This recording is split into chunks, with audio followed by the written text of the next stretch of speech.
Ele, a partir do momento em que reconhece esse grupo, o Cartel de Soles, como um grupo terrorista, entende Maduro como o líder desse cartel, ele começa todos os dias a dizer que a invasão está prestes a acontecer. A invasão vai acontecer em breve. E não aconteceu ainda. Dentro do teu conhecimento, da sua análise, o que falta para acontecer isso? Isso realmente vai acontecer e a gente pode ver aí, portanto, Maduro fugindo para outras partes do mundo, talvez até para bem próximo aqui do Brasil.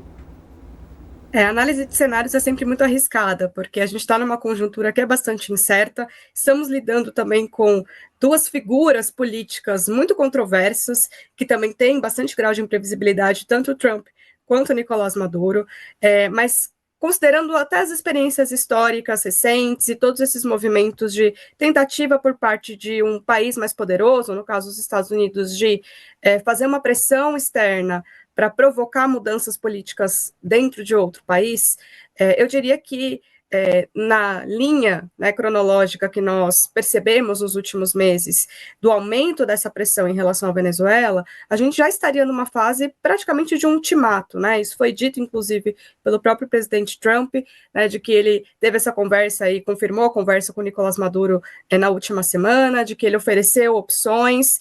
Eu, particularmente, que conheço bastante a fundo a situação venezuelana, tenho dúvidas do que realmente o Trump poderia oferecer, porque o caso do Nicolás Maduro não se trata somente de se realmente ele está à frente de um grupo criminoso, que seria, entre aspas, um crime comum.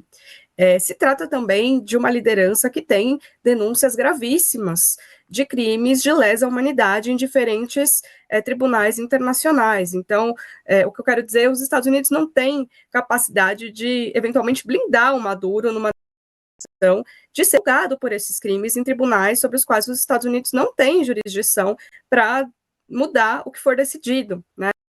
Então, Nicolás Maduro, ele está indo, está apostando todas as suas fichas, né, na sua manutenção do poder, porque o cenário contrário tem uma repercussão direta não só sobre a sua vida, sobre a sua pessoa, mas também sobre um projeto de poder que ele representa e que está à frente do país há mais de 25 anos. A gente está falando de um país cuja doutrina militar foi completamente modificada nesse período da chamada Revolução Bolivariana, em que se incorporou no âmbito das Forças Armadas a ideia de que eles, em algum momento, iriam ter que lutar de forma mais direta com a potência norte-americana.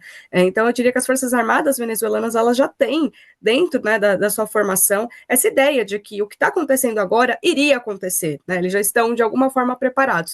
O que não significa que são poderes simétricos, de forma alguma, né? Os Estados Unidos têm muito mais poderio que a Venezuela em todos os aspectos, mas o que não significa que seria necessariamente uma vitória rápida. Outros exemplos históricos poderiam ilustrar exatamente esse ponto, como foi a invasão dos Estados Unidos ao Vietnã, foi um grande atoleiro, eles saíram derrotados, era, do ponto de vista militar, completamente assimétrico o poderio, mas a depender do que seria a estratégia de ataque, os Estados Unidos podem entrar em um conflito do qual a saída pode ser muito mais difícil do que eles estão imaginando agora. Vale lembrar também que, recentemente, um grupo de ex-militares ou de militares já aposentados da inteligência norte-americana enviou um memorando para o presidente Trump dizendo o quanto eles achavam perigoso esse movimento contra a Venezuela, alertando justamente para esses exemplos históricos nos quais os outros governos norte-americanos foram alertados sobre situações como o caso do Iraque, que não seriam tão simples quanto politicamente eles imaginavam, e acabou se confirmando esse diagnóstico, né, das pessoas de inteligência, e eles estão fazendo exatamente o mesmo alerta. O que falta para realmente o que até agora tem sido uma guerra psicológica, né, toda essa pressão, todas essas ameaças se converterem em uma guerra efetiva? Na minha avaliação, o que tem impedido ainda o governo Trump de dar a cartada final, de definir realmente, né, um ataque contra a Venezuela, tem sido exatamente essas divisões internas dentro do próprio movimento do MAGA, do Make America Great Again. Não há um consenso sobre a necessidade real e sobre os benefícios concretos que uma invasão direta à Venezuela poderia poderia trazer. Então, eu diria que ele está muito mais amarrado por questões internas do que por um constrangimento externo. Externamente, ele poderia, com muita facilidade, autorizar esse ataque, porque a Venezuela, sob vários aspectos, poderia não conseguir resistir por muito tempo, né? Então, eu acho que tem muito mais a ver com o público interno do que com limites externos. Obrigada, professora.